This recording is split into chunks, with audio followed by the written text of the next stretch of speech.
a real low-life piece of shit to get involved in politics.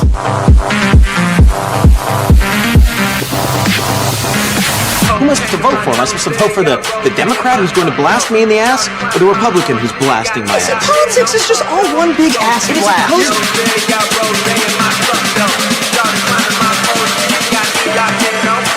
A woman in politics is like a donkey doing calculus. That's politics, bitch! That's politics, bitch! That is politics, bitch! But with global warming... Dumb science!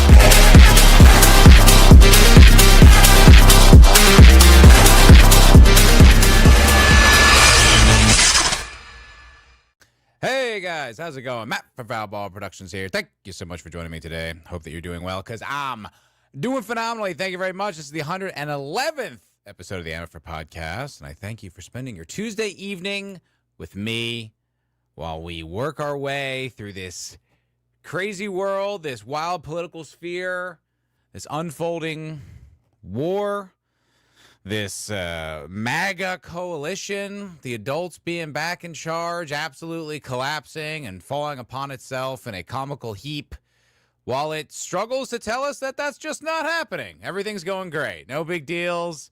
Most courageous and patriotic president in history. And if you disagree, you were never MAGA to begin with, even though most of his supporters were all never Trumpers. The most vocal ones, you know, the Shapiros and the Levins, all those people, never Trumpers, but now, best president ever. Funny how things change. We're gonna talk about Mr. Shapiro. In fact, today, not because he's particularly a relevant voice. He isn't. I think he's relegated. He's got his crew. You know, he's got his tribe, if you will, of people who listen to what he says and they still take it as gospel because they're either bots or they're just completely unserious people who, you know, are just numb. Their brains are just numb and eyes strapped open from the glow of Fox News. Just need a little bit more reinforcement from Ben Shapiro, or they're just like Ben. Their number one issue is Israel, and they just want to hear more reinforcement of that. But despite that, he did put out a clip last week, and it was a response to what we've been talking about for the past few shows. It was about the Joe Kent resignation. And there hasn't been too much motion on that. I guess he spoke with Mark Levin. I didn't listen to that. It's like I should, you know what I mean? So I can come here and do a better job for y'all. But I just don't want to. I can't stand that guy. He's just one of these, like, he's just so irrelevant. It's like, do you remember the end of the movie Weird Science from the 80s? I know I've got some Zoomers here now, but yeah, that movie Weird Science from the 80s where they turned the brother Chet into like that weird toad mutant thing. That's what I think of when I look at Mark Levin. I think of Bill Pullman as the toad, as Chet, and he got turned into the toad. That's how I think of Mark Levin. But regardless, I didn't listen. But Ben Shapiro put out a response video, and it's just full of bullshit. It's just full of so much bullshit that I thought it was a good opportunity to talk about some things, some lies about U.S. foreign policy, the current war that we're in, and a lot of just kind of general misunderstanding that people have, that I had, you know, up until quite recently. And I thought this was a good opportunity to kind of dig into some of this using like a lot of evidence. I have a whole buttload of research to back this up, you know, from the horse's mouth on a lot of it. So I thought it would be a good way to kind of get into exactly just how full of shit Ben Shapiro is. And, you know, this whole narrative, like I think there's a lot of people, like I'm a millennial, I was talking about this last week. I feel like there's a lot of my generation that doesn't really know that, you know, this terror war campaign and this sort of state of constant war that we've been in ever since, which was not like that. You know, it was not like that. It was that they really had to pitch us on war back in 2003, 2002. But that's the state, why we've been in this constant state of war, what that opened the door for, and the actual reasons and foundations as to why. I think a lot of my generation has no idea. You know, and I was doing like a little research, and I found a video by this channel GDF, and they are pretty critical of Israeli propaganda and sort of the Israel state in general. And I guess they put out like a documentary. It looks like about an hour long, explaining how the Iraq War was not for oil, at least not for oil for the United States. So it's not that it's a hidden thing, but it seems to only exist in certain, niches in the internet. And with the gigantic audience I have, I felt I had a responsibility to get into it. So take a look at who's here. Hello, Todd Baker. Good to see you, sir. What's cracking? Thanks for joining. Thanks for coming back. Sentient Dilly-Do, sir. Good to see you. I was listening to that video you asked me to watch about the AI integration in the Trump administration and how, the kind of the end of it and all that. And, it's funny. You said you sent that to me back then. And I bet if I got that back then, I probably wouldn't have listened to it, or I would have been like, this guy's full of shit. This isn't true. I probably wasn't ready to have heard that. So I heard it at the right time. So thanks for following up on that. Papa Cotton, what's going on, sir? What is going on? When I see Levin, I think of soap for some strange reason. I think of lampshades. I don't know what it is. It's just like these weird, the first thing pops in your head. I'm just kidding, okay? Just jokes, folks. All right, it was Senshin Dildo's joke. Anyway, I was just piggybacking it. He's a bad influence. Hey, what's up, Father? Well, I got some distressing topics to get into. Speaking of lampshades, and soap, Darryl Cooper put out his second episode in the Enemy series, which is about the World War II from the Germans' perspective. And I've listened to about, I think, like a little over 2 hours of it, maybe 2+ hours. And I think it's about 4 hours long. And boy, oh boy, is it fucking bleak, man. That guy paints a picture, but the stuff he talks about is, woof. It's just so heavy. He spends a good portion of it, about an hour in the middle, talking about the Russian Revolution, the Russian Communist Revolution, and getting into just how ungodly that was, but also kind of how comical in a way, in a very dark way. But like when they set up their government, when they began, and Darryl Cooper makes this exact analogy, but it was what I was thinking of, like when he talked about it, is like, when the Soviet government started, it was just like a handful of like twerpy city intellectuals, and he makes this analogy, and I was like, yeah, I thought it was like, this is like if Antifa just toppled the United States of America, and then they're like, we're in charge now, and that's actually not that far from the truth. Like it was really just a handful of nitwits in a room responsible now for the entire this giant sprawling nation. And spoiler alert, if you didn't know, it didn't go great. So I think that's only available on Substack now, but it's only $5, man. And Darryl Cooper's one of these guys. With to call what he does podcasting is an insult. To me, it's like he's writing a book or doing like a graduate course on the subject. He's really worth every second you listen to him, especially about stuff like this, especially about. I didn't know. I'd never heard this, and, my father can attest. Thanks for subscribing, Ethan G. Word, brother. My father can attest, he's a bit of a history buff. I'm a bit of a history buff. Especially when I was growing up, I used to read a lot about World War II, especially. It was something I found particularly fascinating. I don't think I ever remember hearing that there was a socialist revolution in Germany right after they lost World War I. And that the Allied blockade of like before they signed the armistice led to 100,000 Germans starving to death. I didn't hear about any of that.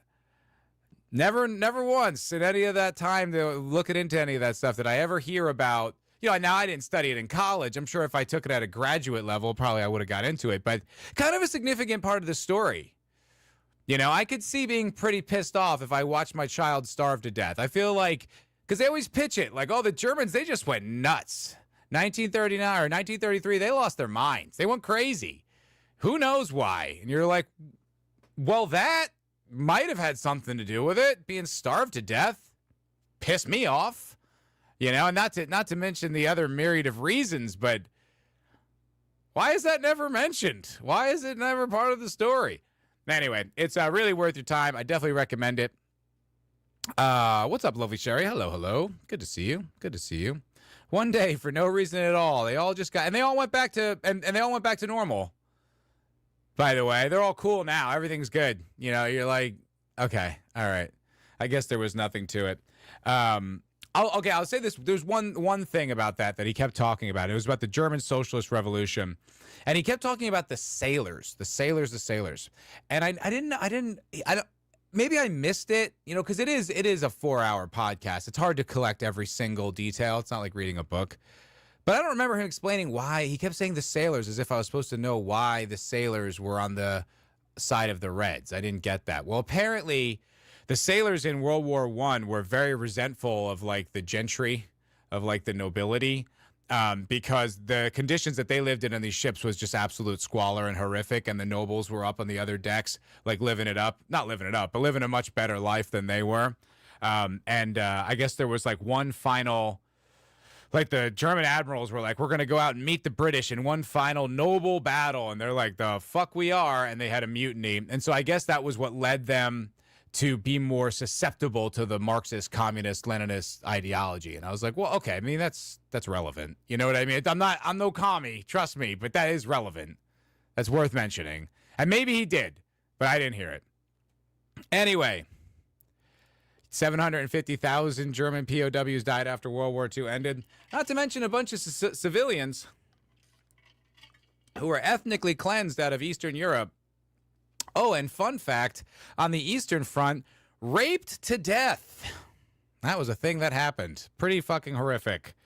World War II is the worst thing that's ever happened. And the funny thing is, I'll get off my tangents. I will get into the show. But the funny thing is, the war hawks, the people who love these wars, like not James Lindsay, might as well be, though. Lindsey Graham, the other day, compared taking Karg Island, the oil kind of depot in the Strait of Hormuz, to taking Iwo Jima. Hey, if we took Iwo Jima, we can take this. It's like, that was a horrific battle. Many, many people died and were wounded. But they never take the lesson that it was horrible, that it was the worst thing that ever happened on the planet in its whole history. They never take that lesson. They're always like, it's like glorious. Like, we're going to ride off into battle like it's some fucking painting in a museum. It's like, no, it was the worst thing that ever happened to humanity. Why? Why would we use any of that as our model for anything moving forward? Shouldn't we, you fucking fetishist assholes, shouldn't we do everything we can to avoid getting anywhere near anything that horrific again?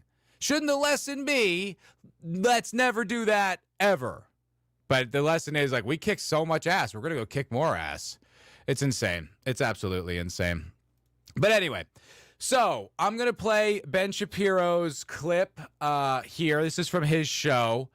And I might interrupt it a few minutes, but it's only like a 2.5 minute clip. So I'm just going to kind of let it mostly play. And then I'm going to get into exactly how full of shit Ben Shapiro is. So let's go it on. Let's get it on. Let's go it on. That's an expression. People say that. Let's go it on. Here we go. Ben Shapiro, ready to tell us why Joe Kent is a deep conspiracy theorist. At the National Counterterrorism. Well, this morning, Joe Kent quit his job at the National Counterterrorism Center and issued a scathing letter designed to undermine President Trump. The letter is deeply, deeply conspiratorial. It states openly that, quote, Iran posed... Deeply, deeply. That's how he says deeply. He says it's deeply, deeply. President Trump. The letter is deeply, deeply conspiratorial. It states openly that, quote, Iran posed no imminent threat to our nation, and it is clear that we started this war due to pressure from Israel and its powerful American lobby. Now, that is conspiracy trash. Spoiler alert, it isn't. It's actually spectacularly relevant. What are you saying here, Cedric Dildo? My great-grandfather was a sailor in the German Navy. Now it all makes sense. Oh, the whole picture comes into focus. Now I see it. Was a sailor in the German Navy. He chilled during the whole World War II in the Black Sea. That saved his ass when commies got him back home. He only did 6 months in jail. That's, considering all the commie atrocities, That's not too bad. Mike has been on this fucking Stalinist kick recently, and he's reading all these books, and he's telling me these things in like interviews and stuff that Stalin did, and I'm just like, that's him saying that. You know what I mean? That's not all the other critics. And, I don't have the background and the research to really debunk what he's saying, but now that I'm listening to this enemy podcast, it's like I really want him to listen and hear what the real face of communism actually is. It sounds great when they tell it. It doesn't always work out that way. But let's get back into bed. I'm going to try not to interrupt. It's also kind of strange since President Trump has said that it's conspiracy trash. So apparently Trump is so deeply, deeply enthralled to those strange, powerful American lobbies. We're not going to say it, that he apparently. Hey, Ben, we're not going to say it because the ADL exists. Okay? We would say it if there wasn't like all this machinations, if there wasn't all these institutions that make sure you can't say it. We would say it because it's the truth, but you can't by a very precise and like high oligarchical design. Okay? So he kind of says that like, oh, these cowards won't say what they really think. And it's like, it's like illegal. It's like illegal to say that. To those strange, powerful American lobbies. We're not going to say it. That he apparently has been so bamboozled by them that he's still under the impression that he's his own man. But here's the thing. President Trump is his own man. He makes his own decisions. And as per our usual arrangement, Trump's critics are cowards who are simply unwilling to acknowledge that Trump is the one making the call. But Joe Kent. You know what? Of all the things this Israeli agent is saying, that's the one I agree with. I think he's right. I think too many of the people like Tucker and even Joe Kent and many of these people, they do refuse to actually hold Trump himself accountable. It's no small thing that the Israeli lobby influences our government on like in a way you could argue is occupied. It's not an exaggeration. And it's 85% of the House and like 75% of the Senate take some kind of J Street or AIPAC money. It's like that's an insane amount of influence. You just look at our foreign policy. So it's not something that should be neglected. But this is Trump. Trump is MAGA. He's made that clear. And so he is the one doing this war. So actually, that's the only thing I agree with him saying here is that the critics should be holding Trump more accountable. Continued quote. Early in this administration, high-ranking Israeli officials and influential members of the American media deployed a misinformation campaign that wholly undermined your America First platform and sowed pre-war sentiments to encourage a war with Iran. This echo chamber was used to deceive you into believing that Iran posed an imminent threat to the United States and that should you strike now, there was a clear path to a swift victory. This was a lie and is the same tactic the Israelis used to draw us into the disastrous Iraq war that cost our nation the lives of thousands of our best men and women.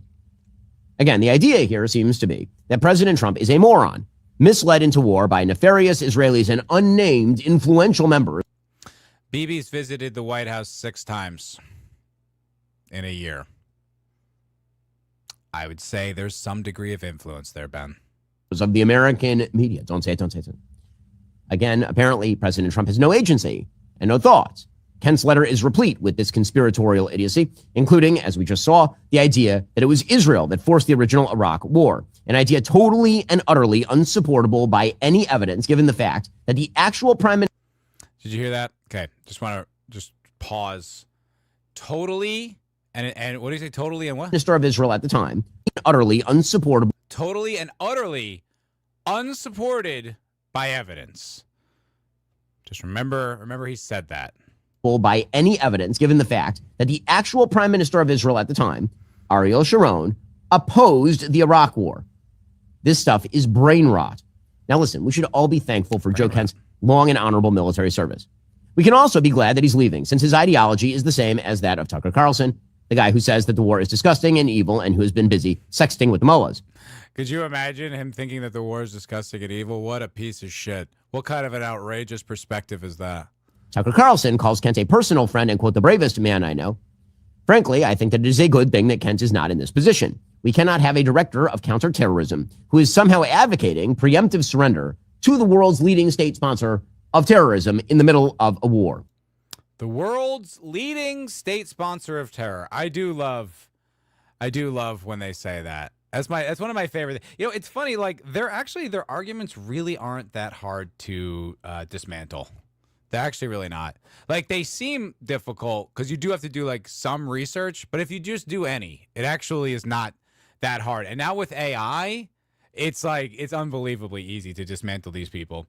I did want to. There was one when he was saying something. I was thinking about it because if you do remember around the Iraq War, a lot of this stuff was kind of the same. There's a lot of this going around. It's the same kind of thing. The enemies of this war are the enemies of America. They're not, they're crazy conspiracy theory or whatever they were saying, but we all look back. There really isn't anyone who defends that the Iraq War was a good move, that it was the right thing, and especially not for America, that it was any kind of, victory in a way that we would want it, right? Well, they're running back the same playbook now. And Tom Woods had a great quote. He's a libertarian podcaster. God, I wish I could try to find it. But he basically said, like, in the year's 2030, and the people who now, like in 2030, will be swearing up and down how bad this Iran war was. But actually, this time, the war with Turkey is the right thing to do and will totally work out. Because it's like it's the exact same cycle. It's the exact same cycle. So, all right. Okay. So here, so let's just one more time just remember what Ben Shapiro said. He said that there's no evidence to support that Israel was responsible for pushing the United States of America into war, and that the chief reason being that Ariel Sharon, the prime minister at the time, was against war with Iraq. Did not want war with Iraq. That's what he said. So this is an article from 2002, February 7th of 2002. And the dates here are important. And this is from the Washington Post from 2002. Israel emphasizes Iranian threat. As Prime Minister Ariel Sharon arrives today for a White House visit, Israeli officials are redoubling efforts to warn the Bush administration that Iran poses a greater threat than the Iraqi regime of Saddam Hussein. A series of Israeli leaders have carried that message to Washington recently in the hopes of influencing a debate that has centered on Iran. Centered not on Iran, but on whether to pursue the overthrow of the Iraqi government. Sharon's visit, however, comes a week after President Bush focused attention on Iran by including it in his State of the Union address as a member of the Axis of Evil. I remember that one. That was fun. With Iraq and North Korea. During meetings here yesterday, including with Vice President Cheney, Israeli Defense Minister Benjamin Ben Eliezer warned of the hazards posed by Iranian support for terrorist groups and development of advanced weapons. Today, everybody's busy with Iraq, Ben Eliezer said in an interview. Iraq is a problem, but you should understand, if you ask me, today, Iran is more dangerous than Iraq. Hey, what's up, Zeb Boykin? How you doing, brother? Thanks for popping in, man. Good to see you. This is Ben Shapiro's evidence that Ariel Sharon did not want to go to war with Iraq.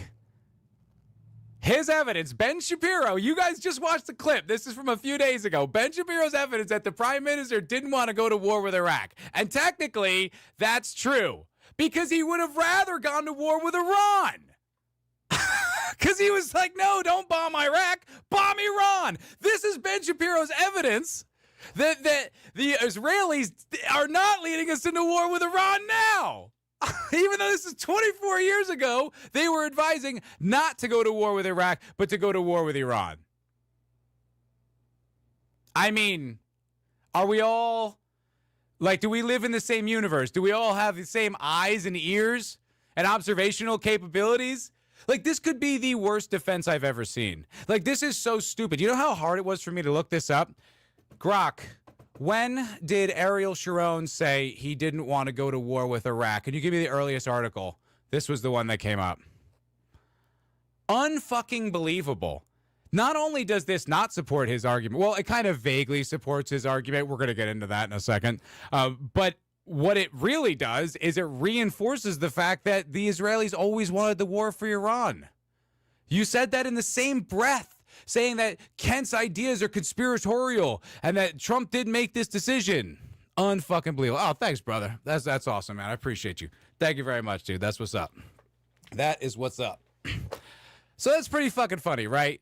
This is his argument, is that Ariel Sharon didn't want that, didn't want the war. He wanted, and he leaves out the part where he wanted to go to war with Iran, because obviously that would have, not backed up his argument, is that Israel has like such an overwhelming, significant influence on our government and its foreign policy, right? Because he would just destroy his own argument. And it's funny too, in this article, they go on to say exactly why that we should go to war with Iran. And do you want to know what the argument is? Are you curious? Could you imagine? Just put on your thinking caps, and just dig deep. What could they have said 24 years ago? What possible argument could they make? I see. Oh, I see. Oh, the largest state sponsor of terror, and they're weeks away from a nuclear bomb. That would be correct. That's exactly what they were saying a quarter century ago. The exact same arguments. Unfucking believable. But it gets better, folks. But it gets better. So this is from Haaretz. Haaretz is a newspaper that is an Israeli newspaper, right? And kind of oddly enough, Israel has like they tend to have actually like more free speech in their press, or at least like less like completely consolidated free narratives in their press. Their press actually speaks out a lot. They're like really good at free speech. It's like very contradictory to the way you'd think of this kind of vaguely totalitarian regime that's just constantly engaging in mass murder campaigns, but they let their people speak. It's really kind of contradictory. Central Dildo, ain't nobody who's still watching Shapiro looking up that shit. No, but I thought it was like, it's so funny. It's like, bro, you think that helps your argument? That hurts it. That destroys it. One Google search, one AI search, and we just got it right here, you idiot. But the thing is, that wasn't even true. Like that wasn't even Ariel Sharon's position on the Iraq War at all. It was just one time before the entire propaganda train had moved so far down the road that they were about to convince the people to go and do it. That was like them trying to like get in there first. Like, let's do Iran first, then we'll do Iraq, right? That was their idea. That's his evidence that Ariel Sharon, there's no evidence, by the way. That was his evidence. So this is from August 16th of the same year, right? So the first article was from February. This one's from August. So we're talking about a few months now that there's been months of propagandizing the American people and convincing them that, the weapons of mass destruction and Saddam Hussein's the worst guy on the planet and we have to go to war, right? Okay. So now they go a few months earlier to try to say, hey, no, go to Iran, not Iraq. Well, now here we are. PM, Prime Minister, urging U.S. not to delay strike against Iraq. Really sounds like this guy was vehemently against the war in Iraq. Sounds like he wanted nothing to do with it. First, he's like, go to war with Iran instead. All right, they're not going to go to war with Iran instead, but well, don't wait and bomb Iraq. For a peaceful guy, real peacenik, this Ariel Sharon was. Israel is pressing the U.S. not to defer action aimed at toppling Saddam Hussein's regime in Iraq. PM Ariel Sharon has sent messages to the U.S. administration in recent days saying that postponing the Iraq operation will not, quote, not create a more convenient environment for action in the future. Basically saying, like, the longer you wait, the harder this is going to get. That doesn't sound to me like someone who's against the Iraq war, Ben Shapiro. And this is 2002. This is before the war popped off. This is before any attacks started. Okay? You fucking liar. You fucking bald-faced liar. I don't know how someone lives with themselves like that.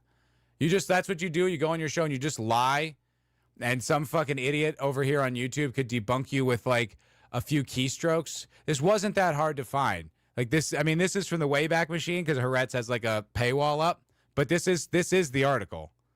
2 articles just disproved his entire argument. One, actually adding more credibility to the claim that Israel is the guiding reason why we were going to war in Iran. And the second, completely destroying the concept, the thought, the idea that Ariel Sharon did not want to go to war with Iraq. Like, this is what I'm saying. This is why I'm detailing all this stuff, because, like, people still look at you like you're fucking crazy for saying that. Here's the prime minister, the Israeli prime minister right here, is saying, Don't wait. Do it now. Okay, if you're not going to do Iran, do Iraq now.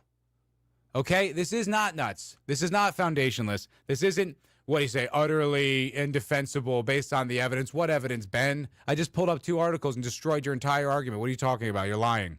Completely lying. Prime Minister Ariel Sharon has sent messages to the U.S. administration in recent days saying postponing the Iraq operation will not create a more convenient environment of action in the future.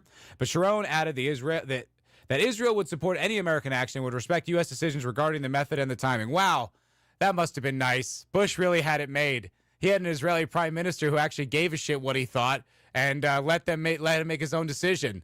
That is progressive. Listen, please prosecute that war against one of our enemies and kill 1 million people and balkanize and destroy the country and all of its history for, probably forever. But do it at your own time. Do it at your own pace. What a good guy. What a good guy. And folks, it gets better. It gets better. So this is what that was what he was saying, right, about Ariel Sharon. Ariel Sharon was the prime minister for 4 years there. I think it was from 99 to 03. I believe that was the case. Now, who is the class? Who is the current prime minister of Israel? That's right, Bibi Netanyahu. I'll give you another question.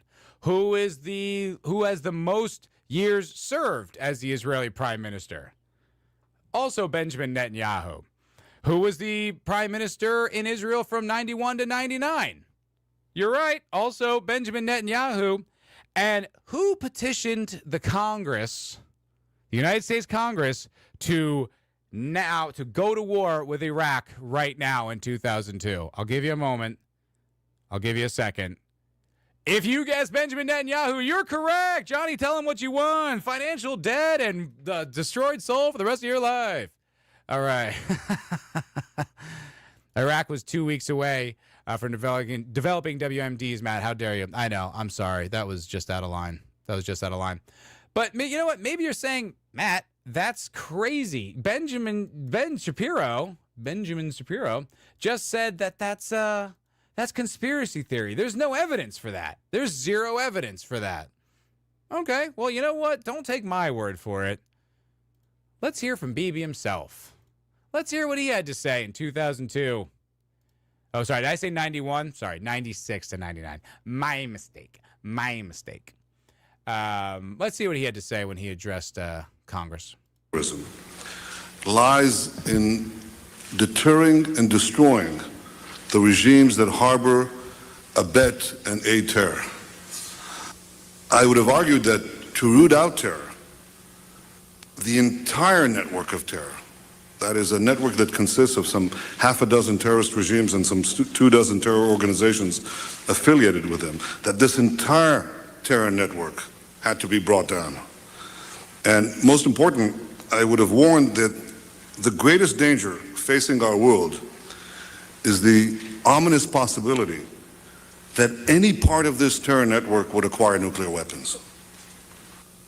Now, I'll tell you, man, we really took care of business, because for the past 25 years, they didn't acquire any. So we really must have done something right. 25 years. We just been, I guess it was all the bombing, the constant destabilization. Maybe that was it. Maybe we did it, guys. Maybe we actually did it. It could be this is all Mossad bullshit meant to wipe out their enemies in the region so that they can have a regional hegemony. But that's Ben Shapiro just told us that's crazy conspiracy theory on lines with the likes of a Tucker Carlson. Okay, and we don't believe what Tucker says. Okay, because Ben says we don't. He doesn't provide any evidence as to why. He just tells us not to. I'd have to be candid and say that even had I presented my views in the most coherent and persuasive fashion, I have no doubt that some of you, and perhaps most of you, would have regarded them as exaggerated and even alarmist. But then came September 11th, and fiction turned into fact, and the unimaginable became real. That single day of horror alerted most Americans to the grave dangers that are now facing our world. And many Americans understand today that. And blah, blah, blah, and on and on and on. So the current prime minister lobbied the American Congress to go to war with Iraq. Ariel Sharon argued not to go to war with Iraq, but to go to war with Iran first, and then switch positions, and then became a big supporter and cheerleader of the war in Iraq. But if you were to draw that connection with that Israel wanted this to happen and influenced it on their outsized influence on our government, that's crazy conspiracy theory, folks. That's nuts. That is baseless. Quite frankly, it's anti-Semitic. Okay? Don't look at all that evidence that's easily searchable in public archives. Don't look at that. Listen to Ben Shapiro. Listen to Mark Levin. They'll tell you the truth. I mean, come on. That was easy. That did not take that much research. I'm telling you, a few hours, I had all that dialed in, ready to go. And I'll say this. Look, we're going to move on. We're going to talk about something else. But the thing is, right, the Iraq war, awful. One of the worst mistakes in American history. You know, really one of the worst things we've ever done. Like I said, also because it really set the tempo for the United States to constantly be in a state of permanent war with the Middle East, with, not really our enemies, Hezbollah, Hamas, those are not enemies of the United States. Enemies of Israel, one could argue they're justified enemies of Israel because of the constant slaughter of the Palestinians, but, that's more of a political discussion, like a local political discussion. But they're not our enemies. These things that go on, they are what's going to bring us our downfall. This is what's going to destroy the American empire. The difference, right? The difference in 2002, that's 2002, right? That's several months after 9/11, 6 months after 9/11, 8 months after 9/11. We're all reeling from that. The Western world, the United States of America was shocked. We'd never seen anything like that. We never imagined anything like that would happen to us. We knew about the terrorist attack in the World Trade Center in the early 90s, but we just didn't feel like there was any reason. We're living in the American exceptionalism, the age of peace. Everything is fine. Why would this happen to us? We had no idea. So we were emotionally compromised. Right, so we start the Afghanistan war. It's going great or whatever. We're not getting the Osama bin Laden guy, but when they pitch this war, it's like we're all like in an emotionally compromised state. I'm not saying that it justifies it or excuses it. It doesn't, but at least it's understandable. The fact that there are people supporting this war, from the president who campaigned on, excuse me, from the president who campaigned on no new wars, is just inexcusable.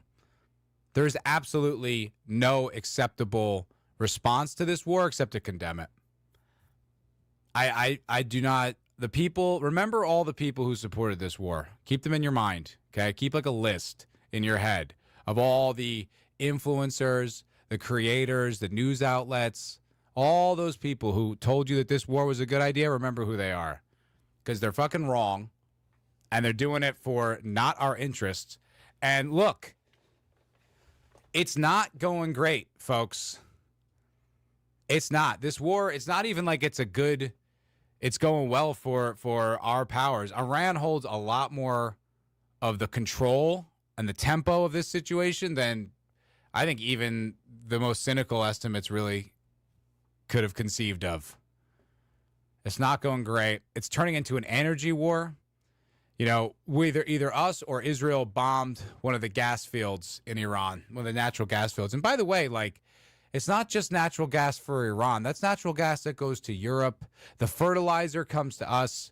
It's a part of a global network of energy trade, right? So it's not like you just hurt Iran. You're hurting the whole planet.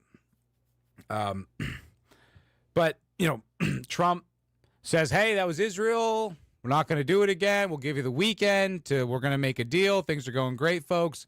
Monday morning rolls around. All right, well, we'll give you the week. No more bombing of this whole thing is ass backwards. They claim they're talking with the Iranians. They claim that they're making a deal. Iran completely denies it. They're like, we're not talking with any. Who are you talking? Like, who? What do you mean? We're not talking with anybody.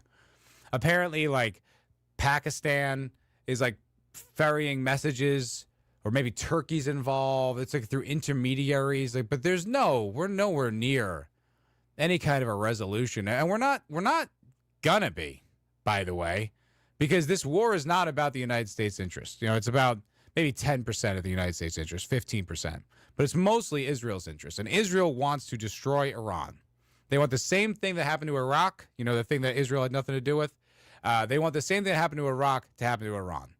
Balkanized, destabilized, riots, civil war, whatever. As long as they're not in any kind of a way a hedge or a threat against Israel's power in the region, they're fine with it. That's their goal. And until we, like Joe Kent says, until someone restrains Israel, this is going to go on. You have to push back on them eventually. But I don't see that happening. The one tweet from Trump being like, that was Israel's thing, wasn't us, no big deal, which might not even be true. Who knows with Trump anymore? I mean, look, I know he was a bullshitter, but geez, this is pretty bad. This is pretty bad. No, I'm not kidding. Check him twice. Gonna find out who's a fucking dirty war propagandist. No, because it's like, this happens, right? I mean, what do you have in influencing space, right? In the political talk sphere, what do you have? You have your credibility, you have your track record. I mean, it's literally the only currency that there is in this sphere, whatever this is, right? And so just remember the people. Remember who they were. Remember who pitched you this fucking bullshit war, because in 5 years they're going to pretend that they never did. And remember that they did, and hold them accountable for it. It does appear he is not done starting wars. That's a very acute observation there, Father. And good news. Listen, it's not all bad news. It's not all doom and gloom. All right, there is some good news. There's a there's a silver lining, a scintilla of positivity around this horrific war, and it comes in the form of jobs. Maybe not in the way you'd like, but look, Trump said he was going to bring more jobs to America, and God damn it, he's gonna. The Army raises enlistment age to 42 and removes waiver for marijuana possession.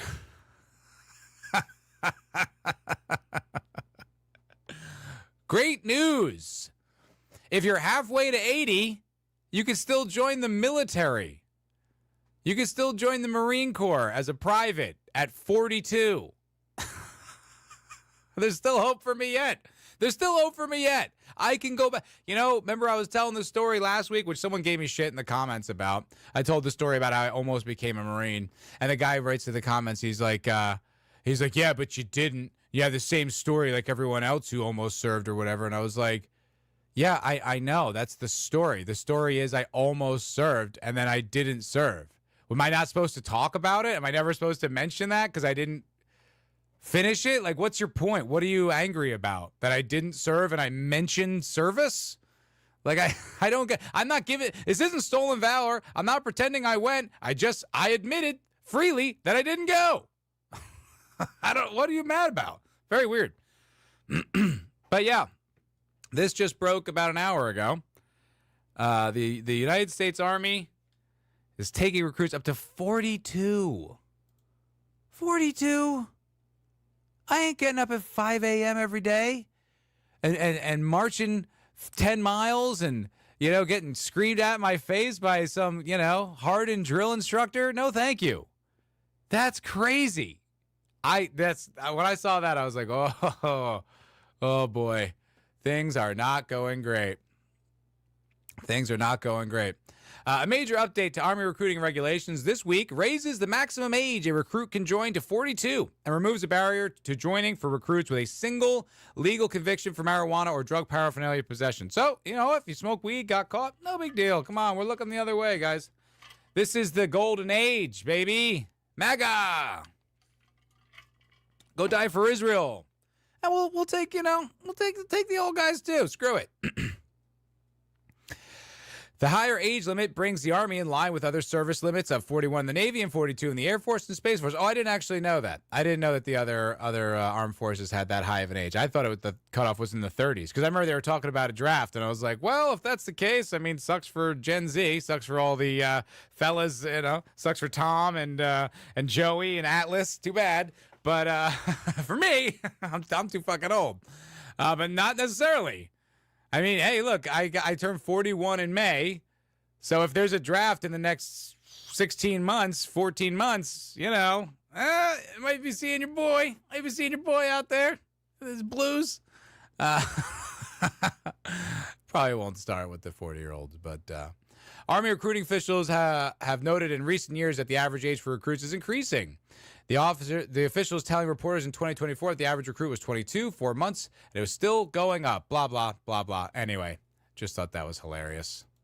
Just like, oh my God. What dystopic news. What just absolutely bleak, black-pilling developments. You're like, oh my God. I think I said this on the show, but I just think it bears repeating. Whereas we made sure we kicked DEI out of the armed forces and made sure it wasn't woke just in time for all the white boys to go die for Israel. And I was like, so bleak, so fucking bleak. It'll go well with my 50-year loan. I feel like such an idiot. I really do feel like such a retard for supporting this guy, you look back, it's like it's been a year. It's been a year and 2 months. You know what I mean? It hasn't been, we're not looking back, with retrospect, like, that actually didn't work out. It's like, it's already over. It's already done. Did I have? No, I didn't. Okay, I thought I had an article about immigration, but I don't. But you know what, Ascension Dildo, I have an article that I think you'll appreciate. I saw this in the Washington Post. Now, to be fair, I haven't actually read it, but the title appealed to me in a way that I thought was worth mentioning, was worth talking about. So let's. I think we should get into this. What'd you say? I knew you were going to war when I saw an Army ad with 100% white boy cast. Dude, people were celebrating that. They were like, oh man, woke really is dead. They're encouraging the white guys to go back in the military. Yeah. But okay, so this is an article from the Washington Post. Like I said, I haven't read it, but I think you're gonna like it. Liberalism is the only solution. Here's how to save it. It isn't dead. Liberalism isn't dead. I'm like, oh man, I can't wait to hear the cope here. I cannot wait to read the cope and the mental gymnastics they're going to walk through. This is going to be great. I think this is going to be great. I haven't actually read it, so might be a waste of our time, but I don't know. They got the art for it. They got it's like artistically put together on the website, so it looks like a piece. I think this is going to be a lot of fun. So, intellectuals on the left and right say liberalism is dead. Not so. Centrists of the world unite. Let's see how it goes. Huff that copium. Oh, bro, they're doing lines. They're freebasing their copium. It's going right to the dome. This is from Adrian Wooldridge. Let's see who Adrian Wooldridge is. Let's take a little peek into who Adrian. He's 66 years old, so he's like, I guess he's a boomer. That's a boomer. So that's once again cope, desperate cope. Just give me that cope into my veins. He's British. Oh, that's sad. He went to was educated at Oxford. Okay, yeah. Am I reading that right? He also... This is Oxford, like Oxford in England, right? Yeah. Okay, sorry. You know how there's like a second one that sounds the same? So he went to Oxford. He's a boomer. I guess he's English. And he's like, no, we had it all right. We had it all right. Don't pay attention to any of the results of this liberalism. Just, we had it right the first time. Trust us. So, Adrian Wooldridge's The Revolutionary Center, The Lost Genius of Liberalism, that's so pathetic, will be published on April 22nd. This op-ed was adapted from an article in Unheard. The signs of liberalism senescence?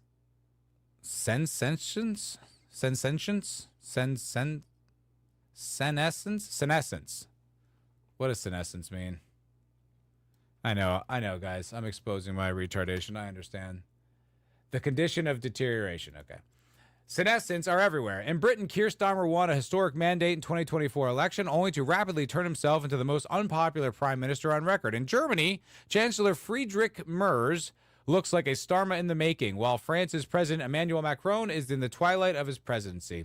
And yet the problem is deeper than bad leaders. It's the problem of a decrepit regime, a collection of functionaries and placeholders who've reaped the benefits of the past 40 years of economic moral deregulation and now are incapable of running the world they have made. That's actually rather acute. He's kind of right. That's true.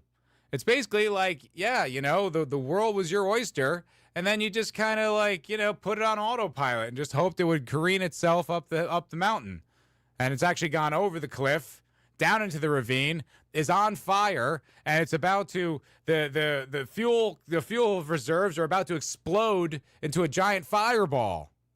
So yeah. So it's actually fairly acute. I thought this was going to be a little bit more like oblivious. It's like kind of sharp. But let's see what his conclusions are. Based on the title.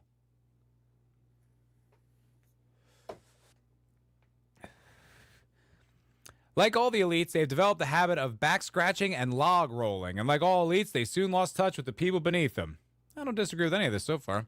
That explains a striking number of destructive liberal policies that have wreaked havoc across the West. This guy doesn't sound like a liberal at all. Sounds like he's going to write the foreword to Joey's book. San Francisco, a bastion of social liberalism, is so addled with homeless encampments and drug addicts snorting fentanyl in public that even many progressives have had enough. This guy rules. This guy's a liberal. This guy's awesome. Sweden, once a byword for social harmony, is now known for chronic gun violence thanks to the proliferation of immigrant gangs. Dude, this guy kicks ass. This article is billed as this is how liberalism's going to work. Don't worry. And like he's listing all the reasons why liberalism has completely failed. You're like, okay, man. I don't know. Are you going to talk yourself out of your own argument by the end of this? You're like, actually, nationalism's the way. Fuck this stupid shit. The northern British cities that powered the Industrial Revolution are plagued in ethnic enclaves by cousin marriage, honor punishments, and grooming gangs. Notice how he tiptoed around who does that. Ethnic enclaves. Very, very clever, very slick way to slip that through. The response of all too many liberal intellectuals to these tragedies is to demand more of the policies that led to them in the first place. This guy's based as hell. This is great. This has provoked a growing number of intellectuals on both the right and left to proclaim the death of liberalism. Yeah. Yeah. Because of all the results you just listed. Yes. Precisely. That's exactly what we're saying. The most familiar argument explaining its demise is the Marxist one, that the liberalism is the ruling class trick and the harsh realities of exploitation and imperialism underlie elites. God damn it. Treacly? It's embarrassing to not know words when I'm reading on stream. How do you say that? Treacly, resembling a treacle in consistency, taste, or appearance. Excessively sentimental. That's what that means. Words about freedom and democracy. A more interesting and more influential argument is being made by the new right, many of whom call themselves post-liberals. They argue that liberalism proved a disaster not because good ideas were badly applied, but because liberalism contains the scenes of its own destruction. Does anyone disagree with any of this so far? I pretty much think this guy's based as hell, except for the more common Marxist argument. Who gives a shit what they think? But I think this is all pretty based. I would actually agree with pretty much everything he said. I thought this was going to be a joke. I thought this whole article was going to just be a complete laughable, like you said, just copium, house of mirrors, just believing in yourself for the sake of it. Let's see where it goes. In his 2018 book, Why Liberalism Failed, political theorist Patrick J. Deenan wrote, "Liberalism has failed because liberalism has succeeded." Based. As it becomes fully itself, it generates endemic pathologies more rapidly and pervasively than it is able to produce band-aids and the veils to cover them. Liberal regimes succeeded when they were disciplined by traditional ideas about virtue and civility. Based. But liberals' core belief that we are all rights-bearing individuals, answerable primarily to ourselves, inexorably destroyed the civilizational constraints that gave it strength. This guy hasn't made a single argument in defense of liberalism. All he's done is just lay out the case against it and how right we are. The bulk of these post-liberals are headquartered in the United States. A group based in the Claremont Institute in Southern California relentlessly attempts to expose the faults of the liberal regime. There are so many products of the Claremont Institute in the White House, the administration, and Congress that are fondly known in some circles as Claremonsters. Vice President J.D. Vance declares himself to be post-liberal. About that. The idea has plenty of supporters in Britain, such as James Orr, the Reform Party. Okay, get to why this is going to work. Get to why liberalism's still good. Their critique predominates, yet the post-liberal influence. Post-liberals fail to address. They have no answer to the question. Okay, here we go. This is where he actually gets in the meat of his argument. They have no answer to the question, what happens to populism when it is undisciplined by liberal constraints? What are liberal constraints? Do you mean like abortion or like being little sweetie nice puppy pups people? Is that what you're saying? What are you saying? What are the liberal constraints? The whole argument is that there are no liberal constraints. There's no such thing. There's only constraints to make the society less cohesive and more diverse and more degenerate and less productive and more bloated with bureaucracy and taxes and meaningless nonsense. What are the liberal constraints?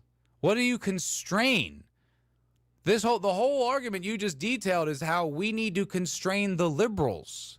The whole liberalism concept is actually a bit misguided, especially when you absolutely destroy the foundation of like Western society with the kind of Christianity base on top of everything, under everything.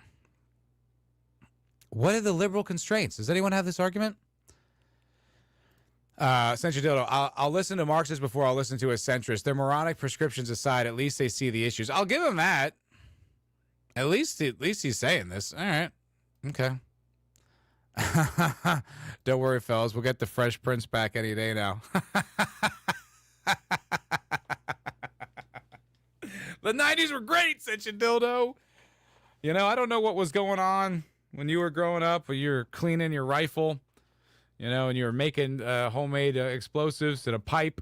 But, you know, for me, I had the Fresh Prince. I had the Gargoyles TV show. I had my Gushers and my Sega Genesis, and the world was great. Everything was perfect. Over